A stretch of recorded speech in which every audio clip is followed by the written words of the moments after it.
में जो आदिवासी है वो राज कर रहा है। इस देश का राष्ट्रपति हमने आदिवासी को बना दिया है। इस प्रदेश की जो राज्यपाल है मैंने इन्हीं के गौड़ समाज से, आदिवासी समाज से बना के रखा है। और वो कहते हैं कि इनको मुफ्त में नौकरियां दे रहे हैं, मुफ्त में कई प्रकार की योजनाएं दे रहे हैं। आज वो लोग नाच गाना कर रहे हैं। विश्व आदिवासी दिवस के दिन आप देख लीजिए आदिवासी कितना खुश है। ये वहां पर पहुंचते हैं और बोलते हैं।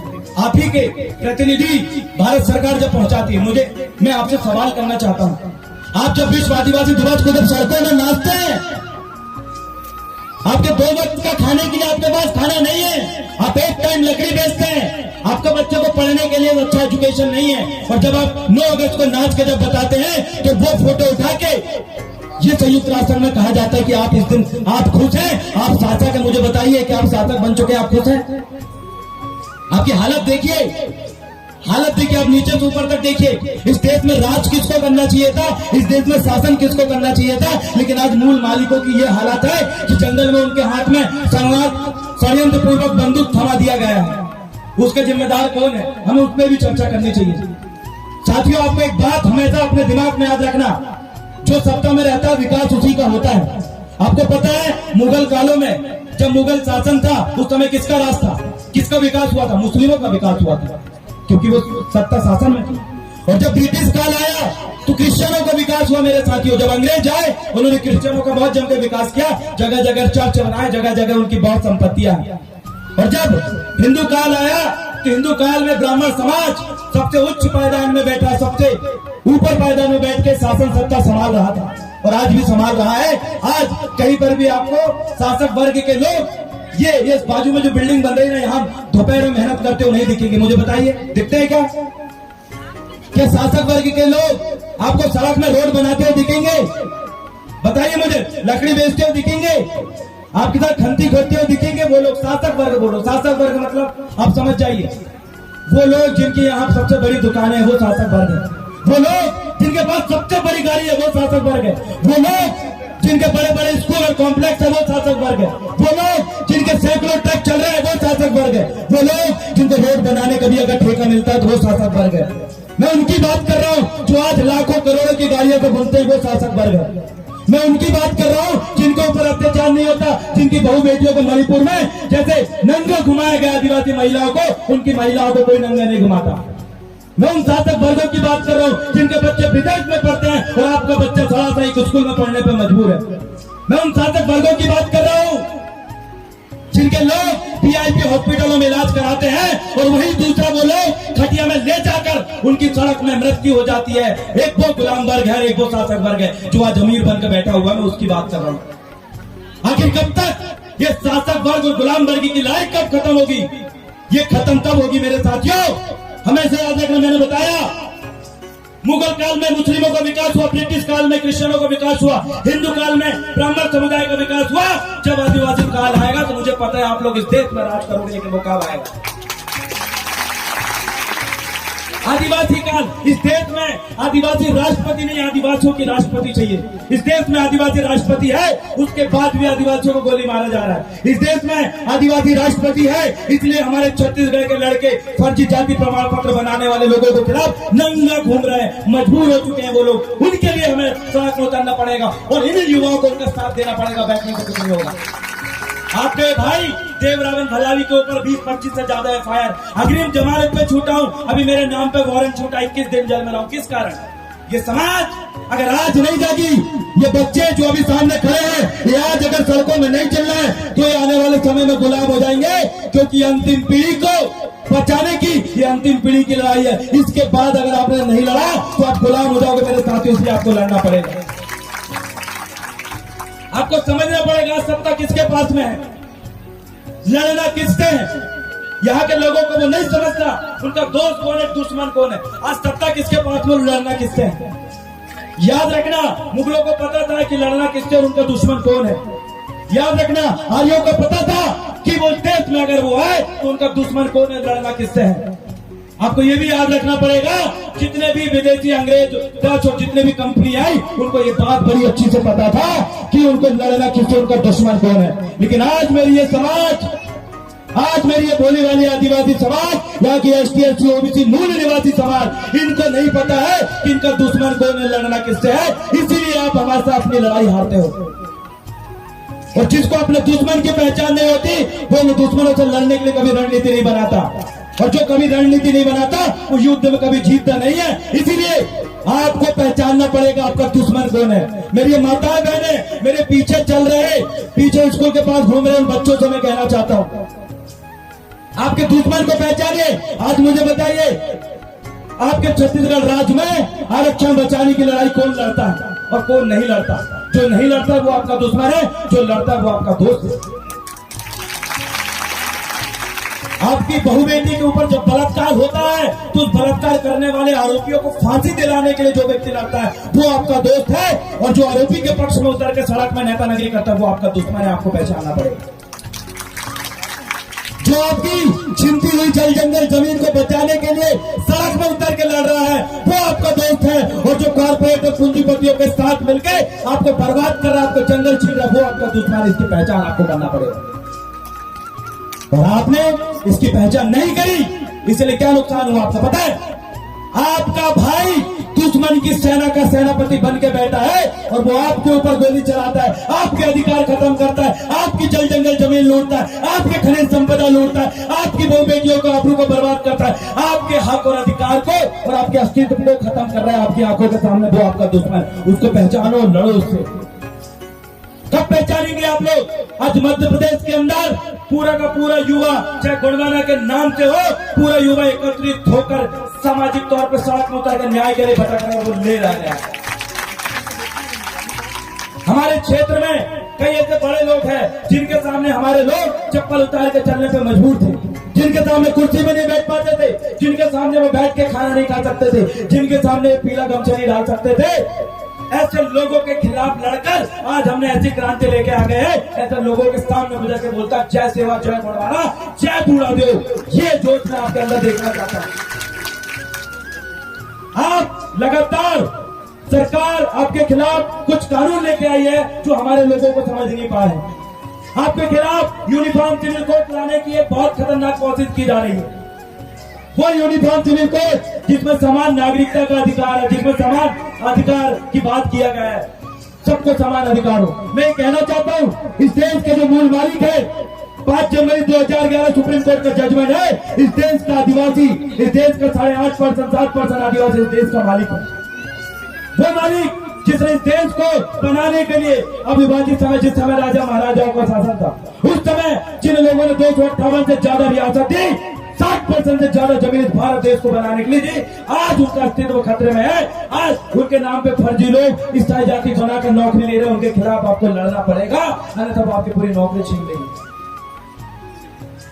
समस्त मातृशक्ति पितृशक्तियों को मैं कहना चाहता हूँ, हमेशा याद रखिएगा, हमारी समाज मक्कार नहीं है, मुर्दा नहीं है, बेवकूफ भी नहीं है।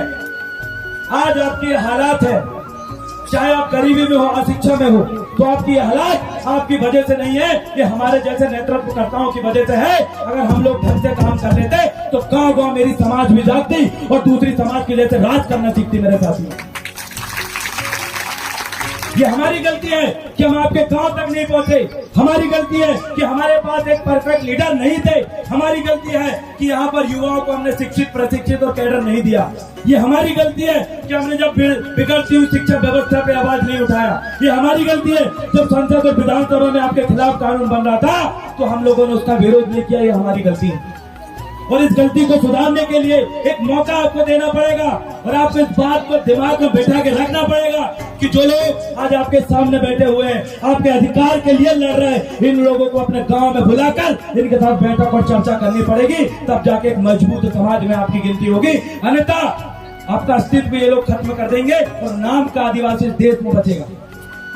आज हमें उसको बचाने की लड़ाई क्या है। आज आदिवासी क्या है? आदिवासी आज आदिवासी के देखते ही लोग कहते हैं यह शिक्षित है, ये वनवासी है, जंगल में रहता है। आपको देखते ही, आपकी माताओं बहनों को देखते ही कहते हैं कि ये लोग तो आदिवासी है, बेगा, इससे दूर रहो। अरे इस देश के मालिकों से ऐसे बर्ताव किया जा रहा है। आज टाइगर प्रोजेक्ट बनाया जा रहा है टाइगरों को बचाने के लिए, जंगलों को बचाने के लिए वन अभ्यारण्य बनाया जा रहा है, लेकिन इस देश में आदिवासियों को बचाने के लिए कुछ नहीं बनाया जा रहा है। उल्टा उनका जल जंगल जमीन छीन कर उनको खत्म किया जा रहा है। इस देश में टाइगर सुरक्षित है, जंगल सुरक्षा कानून बन चुका है, लेकिन इस देश के मूल मालिक आदिवासियों को बचाने के लिए और आपके अस्तित्व को बचाने के लिए कई कानून क्यों नहीं बनता, उल्टा आपको खत्म करने के लिए बनता है। इसके खिलाफ आपको लड़ना है। और अगली बात मैं आपसे कहना चाहता हूं कि जहां बारिश ना हो वहां की फसलें खराब हो जाती है। जहां बारिश ना हो वहां की फसलें खराब हो जाती है। और जिस घरों में हमारे महान पुरुषों के फोटो ना हो, विचार ना हो, उस घर की नस्लें खराब हो जाती है। और मुझे ऐसा लगता है कि हमारी कई नस्लें खराब हो चुकी है क्योंकि इनको आदिवासियत के बारे में जानकारी नहीं है। हमारे बच्चे जिनको ये पता नहीं है, एक मुसलमान बच्चा जब पैदा होता है तो उसका पिता उसकी माता कहती है कि जा मस्जिद जा और अपनी उर्दू भाषा में अपनी संस्कृति का अध्ययन कर, नमाज पढ़ना सीख। एक ब्राह्मण बच्चा जब पैदा होता है तो उसके पिताजी पूरा वेद शास्त्रों का ज्ञान उसको दे देते हैं। उसको पता होता है कि यही मेरी पहचान है, इसको मुझे जिंदा रखना है। एक क्रिश्चियन बच्चा जब पैदा होता है तो उसको बाइबिल का पूरा पाठ बचपन से ही उसकी माँ पढ़ाती है। एक सरदार बच्चे जब पैदा होता है तो गुरुद्वारे में ले जाकर उनके लोगों को मिलाते हो, कहते हैं देख बेटा ये तेरा पुरखा, इसके सामने तुझे माथा नवाना है। लेकिन एक आदिवासी बच्चा पैदा होता है तो आप क्या विचार उसके अंदर देते हैं, ये अपने आप से प्रश्न करिए आप। आज सभी समाज अपनी संस्कृति को बचा लिए हैं, आज सभी समाज ने अपने कल्चर को बचा के रखे हैं, लेकिन आपके कल्चर को आपके सामने खत्म किया जा रहा है और आप कुछ नहीं कर पा रहे।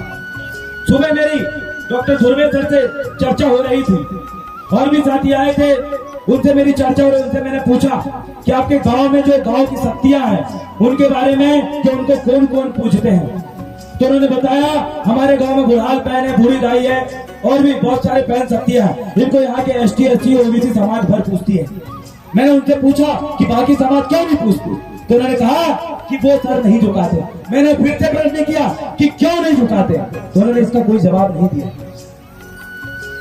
और उनको पता भी नहीं, क्योंकि आपको सोचने की जो शक्ति है वो भी उन्होंने खत्म कर चुके हैं। आखिर आपके बाप दादाओं के सामने दूसरे लोग जो ST SC OBC से बाहर के, वो लोग सर क्यों नहीं झुकाते, क्योंकि उनको पता है कि ये आपका बाप दादा है, आपका पुरखा है। वो पहचानते हैं कि आपका पुरखा कौन है और उनका पुरखा कौन है। लेकिन एक यहाँ की भोली भाली ST SC OBC समाज को ही नहीं पता है कि उसका पुरखा, उसका बाप दादा कौन है, दूसरे का बाप दादा कौन है। इतने नादान बन चुके हैं आज आप। उस नादानियत से बाहर निकालने के लिए मैंने एक क्रांति शुरू किया और मुझे विश्वास है, इस बात को समझिए, आज आपके गांव की पैन शक्तियों को, देवधामियों को खत्म करके बाहर की नए नए देव शक्तियों को लाके आपके गांव में विराजमान किया जा रहा है। और आपकी वो शक्तियां जो आज से कई पीढ़ी पहले आपके बाप दादा ने स्थापित किया था, उनके ऊपर आज कुत्ता सूसू करके जाता है। लेकिन जो आज की आई हुई नए देवी शक्तियों को स्थापना करके उनके लिए मंदिर बना देंगे, लेकिन आपके पुरखाओं के लिए कोई मंदिर नहीं बना रहा है, आज भी विवादित स्थान में जंगल में पड़ा है। उसकी सुरक्षा कौन करेगा? अपनी पैन शक्तियों के स्थान की सुरक्षा आपको करना पड़ेगा, क्योंकि वो लोग जो आपको अपना दुश्मन मानते हैं वो आपके अधिकार को भी खत्म कर रहे हैं, वो आपकी संस्कृति को भी खत्म कर रहे हैं और वो आपके बच्चों को नशा की आदत में डाल के आपके बच्चों को भी खत्म कर रहे हैं। और आप आंख में आंख डाल के सिर्फ देख रहे हैं, कुछ नहीं कर रहे हैं। और उसी को आपको करना पड़ेगा, क्योंकि मेरे जैसे सैकड़ों युवा आएंगे, बोलेंगे और निकल जाएंगे, लेकिन यहाँ पर निर्भर करता है। मेरा ये मानना है कि यहाँ आपका दुश्मन बैठा हुआ, मुझे बताइए, मैं पूछा यहाँ पर 400 से ज्यादा गांव है कवर्धा में, राइट? मेरे साथ पहले नारा लगे, बड़ा पेंटा, जो तो मुझे बड़ा पेंटा, बजाय पेंटा, दादा मोतीराम गंगाली था, दादा सुरेश सिंह दाराम था, दादा सुरेश सिंह दाराम था। मेरे साथियों, आज आपको एक बात समझना पड़ेगा, आपका जो दुश्मन है उसका लक्ष्य है राज करना, उसका लक्ष्य बन चुका है राज करना, लेकिन आपका लक्ष्य क्या है?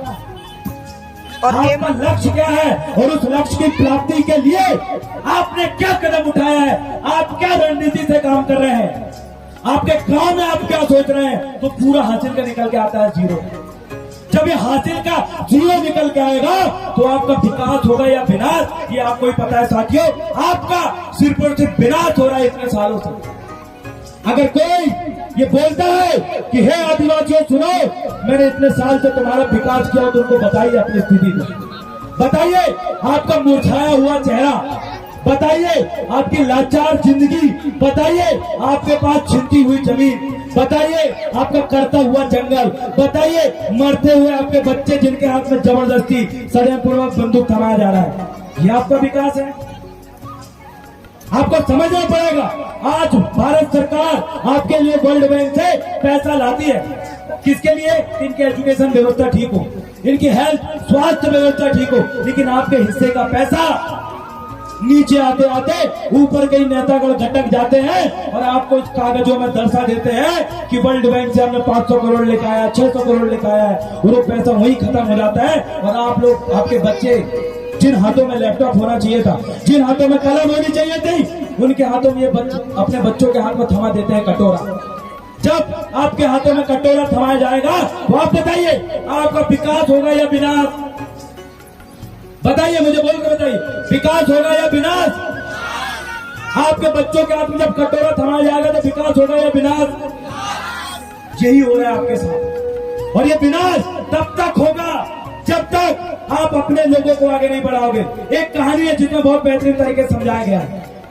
एक था गधा, गधा सब लोग जानते हैं, और एक कुत्ता। गधा और कुत्ते के बीच में एक होड़ लगी, शर्त लगी कि चलो छत्तीसगढ़ की कुर्सी में कौन बैठेगा? कहां की कुर्सी में कौन बैठेगा? शर्त लगी। मुझे बताइए, गधा और कुत्ता में जब शर्त लगी कि छत्तीसगढ़ की मुख्य कुर्सी में कौन बैठेगा, तो आप बताइए कुत्ता पहले दौड़ के पहुंचेगा या गधा? जोर से बोलिए, जोर से बोलिए, जोर से बोलिए, और जोर से बोलिए। यही आप धर्म में हो। आपको लगेगा मजाक, ये क्या बोल रहा है? ये साइकोलॉजिक्स है, साइकोलॉजी। आपका दिमाग से खेल रहे हैं लोग। आपको खत्म करने के लिए बारूद गोले की जरूरत नहीं है, आपको खत्म करने के लिए अब वैचारिक गोले की जरूरत। वैचारिक बारूद बन चुके हैं, केमिकल बारूद बन चुके हैं। अब आपके लिए कोई तोप और तीर कमाने चलाने के आप लोग चलाते होंगे, लेकिन वो आपके ऊपर ये नहीं चलाएंगे। अब आपका दिमाग में वो अटैक कर रहा है, आप समझ नहीं पा रहे। आपने बोला कि छत्तीसगढ़ की कुर्सी में कौन बैठेगा? सबसे पहले दौड़ के जोर से बोलो, कुत्ता नहीं बैठेगा। कैसे? आप देख लेना कौन बैठेगा। कुत्ता और गधा दोनों निकलते हैं, बोलता है कि छत्तीसगढ़ में मैं राज करूंगा। कौन राज करूंगा? मैं, गधा। और गधा दो चार किया है एक गांव, और कुत्ता हर गली में मिलेंगे। अब जब दोनों दौड़ के निकलते हैं तो गधा बिल्कुल मुंह हिलाते हुए आगे रिटर्न चला जाता है।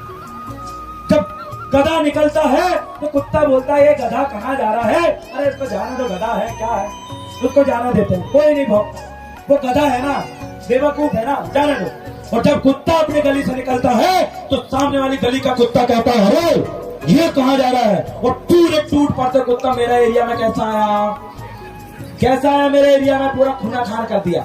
आगे निकलता है, वो रायपुर पहुंचता है और रायपुर में फिर दूसरा चौक में जाता है, फिर कुत्ता मिलता है, फिर अटैक करते कुत्ते, उसको पूरा नोच डालकर खूना खान कर डालता है।